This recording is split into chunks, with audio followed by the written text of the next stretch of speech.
Greetings, class, and welcome back to another session here of TESOL teaching methods. This is designed specifically for the language arts. Today we're going to be talking a little bit about teaching listening.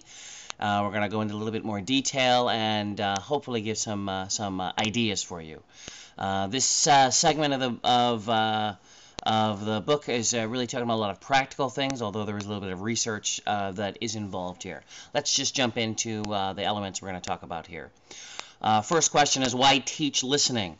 I'll be very honest, when I normally teach and I have new teachers who come to me and say, how do you teach listening? My first comment to them is generally, don't worry about teaching listening. In the process of doing all the other things, you will be teaching listening. Now, I only say that I say that partially because it's true, partially. But also I want to ease their frustration. So in one sense, the teaching of listening is not something that needs to be done directly, because people already learn to listen in their own language. But there are things that can be done. Now, as Nation will clearly say, there's no output without input. So they have to get something in before that something can come out, whether it's through the ear or through the eye. They have to get something in before they can get something out. And so listening is obviously a very important component therein. So we do need to have some type of input. Now, the difference here is actually talking about teaching listening, ways that you can improve and or do the skill. So there are things that can be taught and things that should be covered. Another reason why we should be doing listening, because it involves a whole bunch of mental activities. When you're listening, there's a lot of decoding that's going on. You're trying to understand what these sounds actually mean. You're trying to identify what the sounds are that actually have meaning, and then what they mean. And then, of course, you need to be thinking about how you can react to it. So there's a whole bunch of things going on when listening is involved. Again, most of it's in your head, though. So how does one actually teach that? But you can help students focus on it. You also can focus on teaching listening at the beginning. In other words, you're not forcing them to write or even read or speak, but you're just allowing them to listen, so there's less that they have to do, so their affective filter is lower. Now, people like Nation and others do emphasize a great deal of comprehensible input, information that they're going to understand so that they can get involved. But I also recognize that people that can use the front part of their brain for reason and analysis can be taught things, and they can do output production rather quickly. Again, whether that's good for their affective filter or not, I don't know. But pushed output production is a valid theory for teaching language, and that recognizes that adults, or at least teenagers, even pre-teenagers, have the ability to reason and understand, so that they can put things together analytically in their head, and they can use that ability to also learn language, so that whatever they hear, and as soon as they understand it, they can push it out as far as output. And so that's practicing for speaking. Nation and others do not necessarily stress that idea. They're more Crashonian in the sense that they want to stress a lot of input. It's interesting for me, though, that when I have taught little kids, they have less of a problem with the affective filter. Most of them. They love competition. They love trying to be right. They love collecting, cards or whatever it is. And so you're saying words, they start picking them up rather quickly. That must be all those extra proteins. But there are definitely reasons for teaching listening, so that they can learn the skills, again, to master things more quickly. A variety of ways to describe language. One way that you can describe it is the patterns that are involved in language. One is one-way type of listening, where there's just information transfer. And that's where, like what we're doing now, I'm giving you information and you're just listening. I'm transferring information to you. And that's one type of listening. That's one type of listening that's not used very often.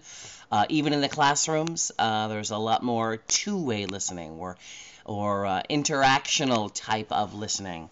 And so with interactional listening, there are more than one person that's involved in the listening, and there may be some negotiation of meaning.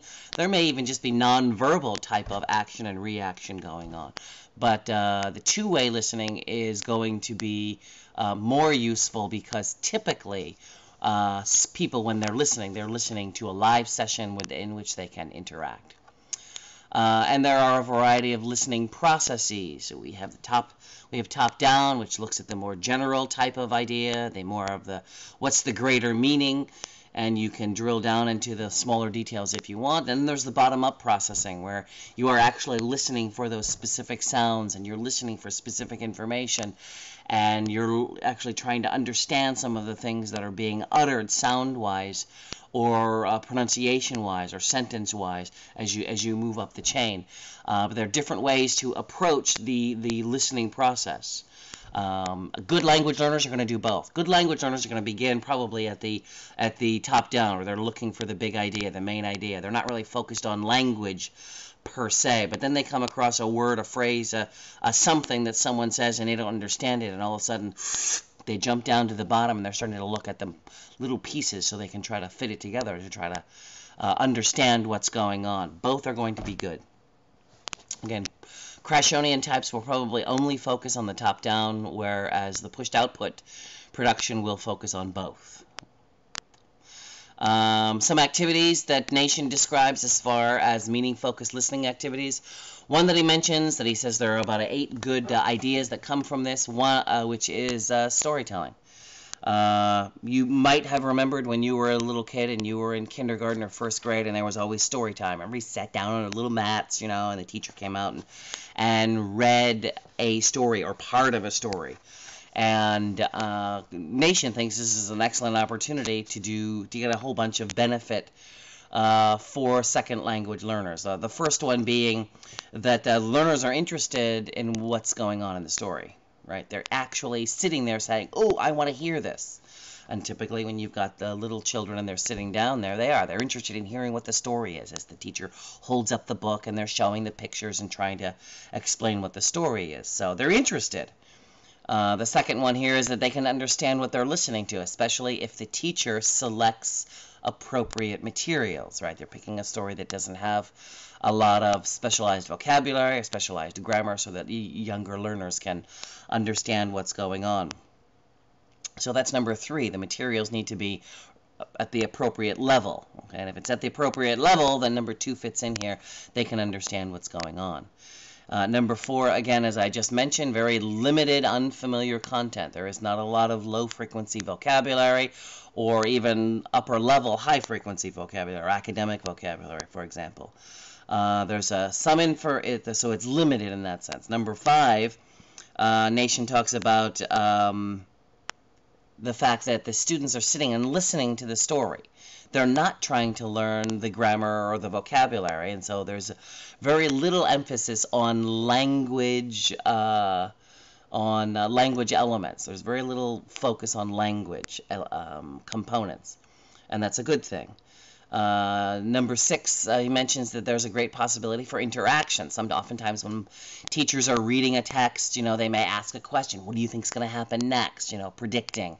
And you might get interaction with some of the students as they ask questions or they say things. So there's possibility for interaction. There's also, number 7, large quantities of input. Students don't have to do much. They're simply listening. And they can get that input, hopefully, to help them grapple with the new system that they're trying to work with. And lastly, students don't have to have a lot of output.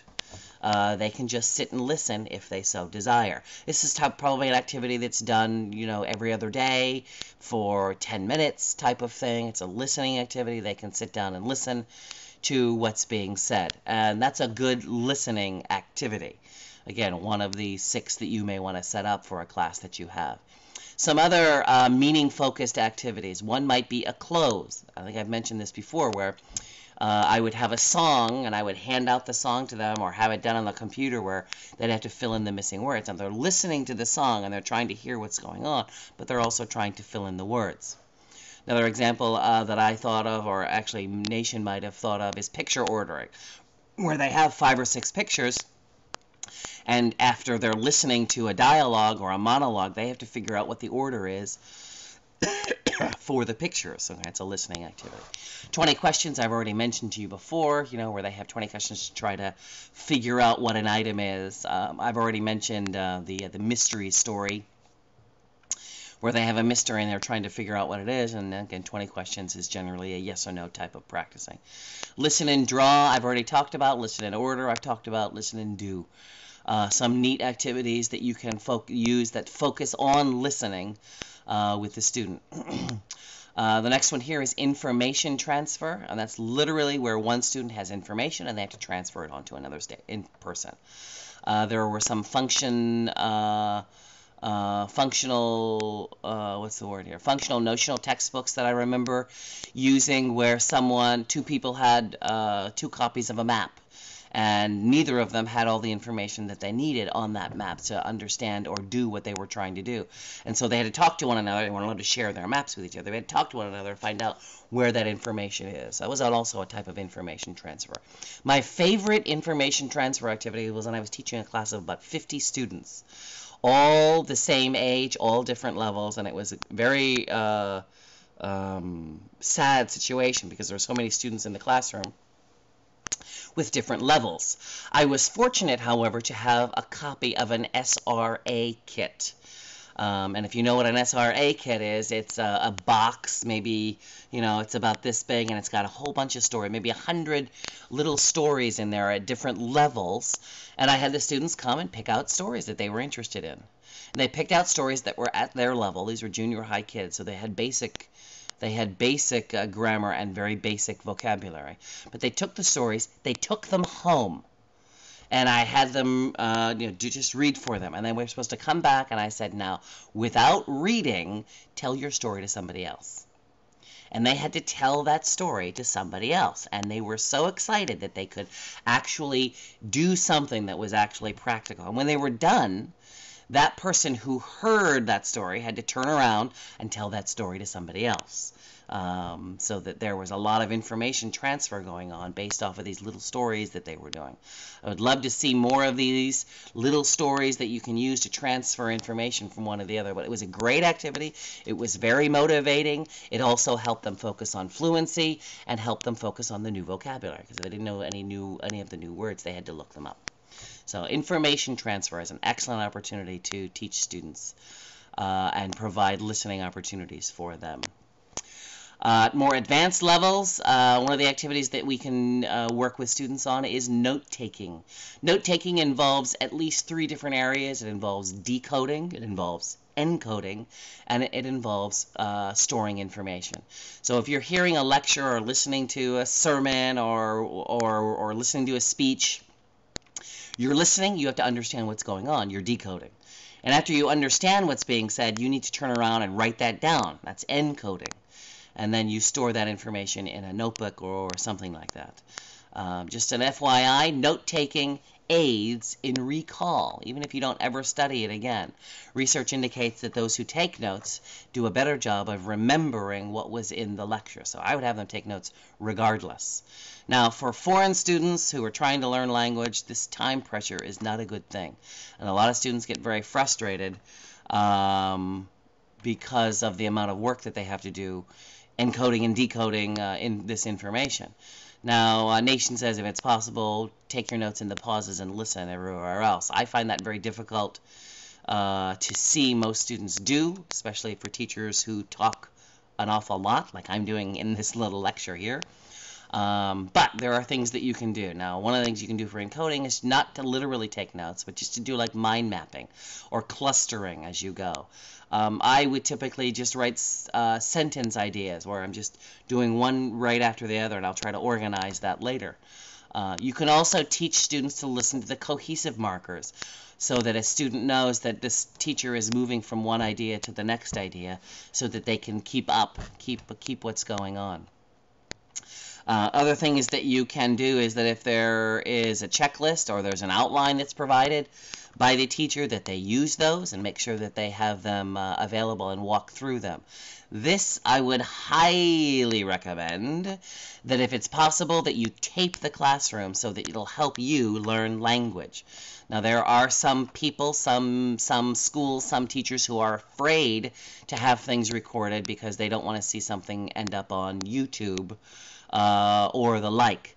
If you're a language learner, however, ask. I mean, the worst they can do is say no. You explain to them your situation, explain that you're paying for the class and you want to understand what's going on, so can I please record? Again, if they say no, can't do much about that. Another thing that you can do as you're taking notes is to compare notes with native speakers.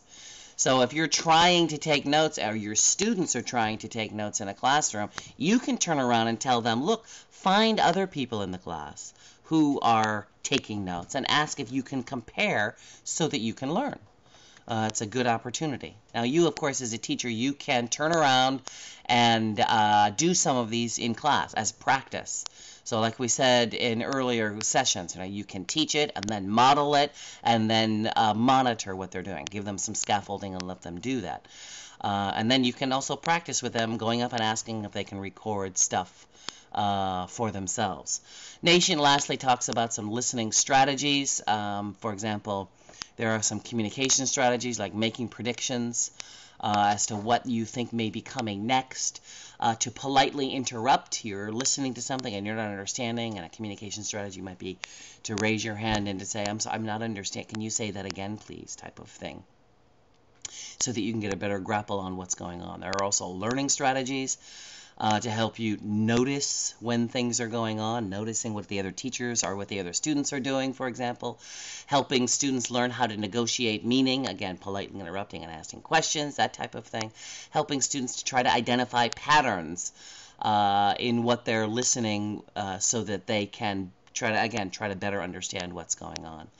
And that's all for this particular chapter in listening. There are many other types of activities that are available. There are a lot of them that are online. If you do know of any, you can post them on the boards possibly. If you do have any other questions, please let me know, and have a nice day. Bye-bye now.